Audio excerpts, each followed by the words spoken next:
বাগেরহাট জাদুঘর বাংলাদেশের বাগেরহাটের ৬০ গম্বুজ মসজিদের দক্ষিণ পূর্ব কোণে পুরাতন রূপসা রোডে অবস্থিত।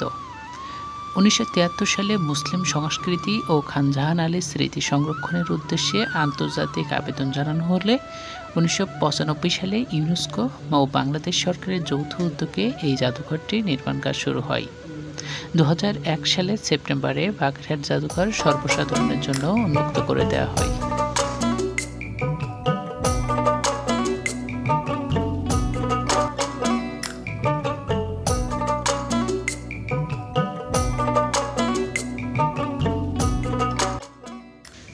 ষাট গম্বুজ মসজিদের সাথে অবস্থিত জাদুঘর ভবন নির্মাণে ইসলামী স্থাপত্যকলাকে প্রাধান্য দেওয়া হয়েছে।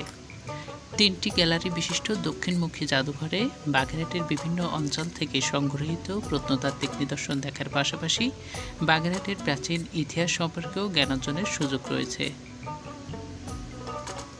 প্রিয় দর্শক, সারা দেশের মসজিদ ও পুরাতাত্ত্বিক স্থাপত্যের ছবি এবং হযরত খান জাহান আলীর ঐতিহাসিক কুমিরের মমি বাগেরহাটের জাদুঘরের বিশেষ আকর্ষণ।